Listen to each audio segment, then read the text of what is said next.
Director साहब, IEX का जरा स्टॉक स्क्रीन पर लेकर आइएगा। कल वायदा का टॉप लूजर 8-9% का एक डीप कैश स्टॉक पे आता हुआ। तमाम खबरें तो आपने सीधी से पे सुनी ली थी। हर्षदा, क्या अपडेट्स आ रही हैं आईएक्स को लेकर? दरअसल कल जो दोपहर में झटका आता हुआ दिखाई दिया आशीष। इनफैक्ट इसमें हुआ ये है कि पावर मिनिस्ट्री ने जो रेगुलेटर है सीईआरसी को निर्देश दिए हैं कि आप इस बारे में सोचिए और इसको जल्द से जल्द इंप्लीमेंट कीजिए। इस समय मार्केट कपलिंग को लागू किया जाना चाहिए। अब मार्केट कपलिंग का मतलब यही है, एक full fledged third party, independent third party आएगी जो सभी सौदों को, दरअसल जो बाय और सेल के सौदे हैं पावर एक्सचेंज पर, वो कोलेट करेगी और अक्रॉस एक्सचेंजेस फिर एक ही प्राइस दरअसल निकाल कर देगी। अब ये खासियत रही है आईएक्स की, क्योंकि ये सबसे बड़ा इनफैक्ट पावर एक्सचेंज और सबसे पहले जो लिस्ट हुआ था।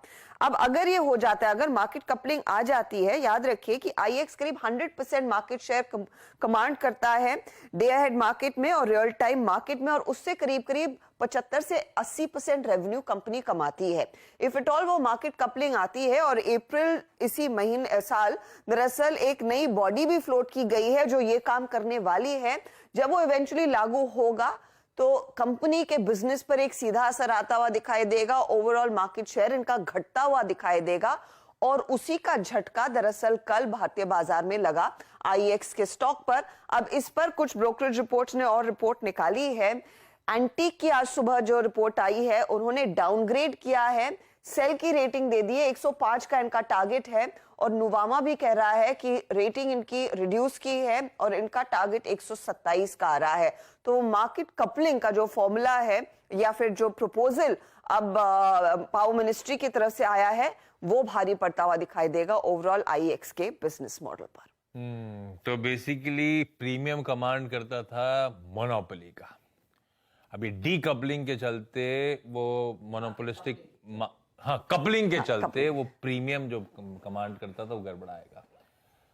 पार्थिव, आईईएक्स ये वो 2020 की स्टोरीज में से, 2020-2021 की स्टोरीज, जब वो मोनोपोली बिजनेसेस या मोनोपोलिस्टिक बिजनेसेस बाजार ने क्या री रेट कर डाले थे, उसके बाद तगड़ा फिजल आउट हुआ है। आईईएक्स इस गिरावट, आप लोग का व्यू क्या बन रहा है? फंडामेंटली जो तमाम दिक्कतें आ रही हैं उसके बीच में आईईएक्स में सिर्फ हम रिटेल ही फंसा हुआ है। दिक्कत ये है हम नहीं ऊपरी स्तरों पे ले रखा, और रोज जो क्वेरीज आती हैं आईएएस को लेकर बहुत आती हैं। क्या करें हम लोग भाई? I think one of the favourite stock था, और आपने राइटली बताया कि मल्टीफोल्ड रीरेट हुआ था, 96% मार्केट शेयर पावर एक्सचेंज के अंदर। और जब ये रेगुलेटरी हर्डल्स आते हैं आशीष जी, तब बहुत डिफिकल्ट हो जाता है टू नो किस तरह से बिजनेस ट्रेजेक्टरी होगी। अगर मैं एक बॉलपार्क फिगर दूं कि if on every trade if there earning से 2 पैसा, और रेगुलेटरी हर्डल के वजह से ये 2 पैसा का 1 पैसा या 1.10 पैसा होता है, तो भी नो डाउट बहुत अच्छा free cash flow generating business model रहेगा। लेकिन जब अर्निंग्स और कैश फ्लो जनरेशन आधा हो जाता है या 30 to 40% कम होता है, तो ये मार्केट जो टर्मिनल वैल्यू एडजस्ट करके स्टॉक को काफी डीरेट कर देता है। तो मतलब यही दिक्कत है कि आगे जाते और क्या रेगुलेटरी हर्डल्स आ सकते हैं। प्लस पावर एक्सचेंज के अंदर आई थिंक गवर्नमेंट चाहता है कि हेल्दी कंपटीशन हो। दे डोंट वांट कि कोई भी एक या दो कंपनी का डोमिनेंट मार्केट शेयर हो। तो काफी दूसरी कंपनीज वाया पीएसयूज ने भी अनाउंस किए प्लान्स कि वो लोग ये पावर एक्सचेंज में आए। तो कॉम्पिटिटिव इंटेंसिटी बढ़ने की वजह से हम देख रहे हैं इसमें काफी वीकनेस आती है। तो I think it is very difficult to track such stock जहां पे इतने रेगुलेटरी हर्डल्स, और ये सेकंड इंस्टेंस है जहां पे एक रेगुलेटरी हर्डल आया है कंपनी के फंडामेंटल्स के लिए, और हमने देखा कि मैसिव एक नीजक रिएक्शन हुआ है। तो मैं यहाँ पे बॉटम फिशिंग की तो सलाह नहीं दूंगा। कोई भी रैली आती है और जिनके पास ये पोजीशन है तो एक बार एग्जिट करे, आई थिंक वही बेटर है। बॉटम फिशिंग का मूड मत बनाइएगा। सावंत साहब, आईईएक्स क्या अप्रोच है आप लोगों का इस स्टॉक को लेकर? इस रीसेंट क्या कल के खास तौर पे सेकंड हाफ पे जाता है जो तगड़ा पेना है उसके बाद? आशीष जी, इस स्टॉक के लिए 135 135 एक बहुत मेजर सपोर्ट है, और जो आज की क्लोजिंग होगी ये वीकली क्लोजिंग होगी। तो अगर हम 135 के नीचे क्लोज होते हैं तो डेफिनेटली मैं कहूंगा जिनके पास भी लॉन्ग्स हो वो एग्जिट कर लीजिए। मैं शॉर्टिंग की सलाह नहीं दूंगा क्योंकि वोलेटिलिटी चल रही है, न्यूज चल रही है। बट अगर 135 इंटैक्ट रहे वीकली क्लोजिंग बेसिस पे, तो अगर आपके पास पोजीशन है तो आप उसी को स्टॉप लॉस रख के बने रह सकते हैं। भाई आज की क्लोज बहुत इंपॉर्टेंट आईईएक्स के लिए। जो लेवल्स मेंशन कर रहे हैं सावंत साहब, ध्यान रखिएगा उनका। क्विकली आज के बचे हुए सारे इंपॉर्टेंट स्टॉक्स की न्यूज जान लिया जाए। हर्षदा, कौन कौन से?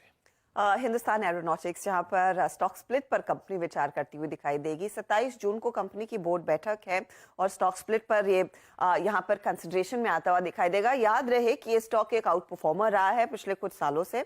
अगर 2023 की ही बात करें तो करीब 40% से ज्यादा के रिटर्न्स इसने आपको कमा कर दिए हैं और अब वो स्टॉक स्प्लिट पर बोर्ड दरअसल बातचीत करेगा। बायोकॉन के लिए एक अपडेट आ रहा है कि बैंगलोर की जो एपीआई मैन्युफैक्चरिंग फैसिलिटी है उसको एक कंप्लायंस सर्टिफिकेट मिल गया है जर्मनी की कॉम्पिटेंट अथॉरिटी की तरफ से।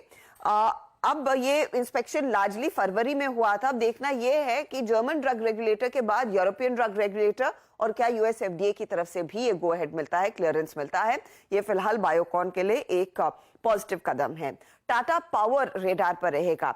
इनके रिन्यूएबल एनर्जी की जो इकाई है उसको एक लेटर ऑफ इंटेंट मिला है 966 मेगावाट का round the clock hybrid renewable power project. ये टाटा स्टील के लिए ही खड़ा करने वाले हैं, लेकिन ये इनफैक्ट बड़ा industrial round the clock power project है जिस पर कंपनी काम करती हुई दिखाई देगी।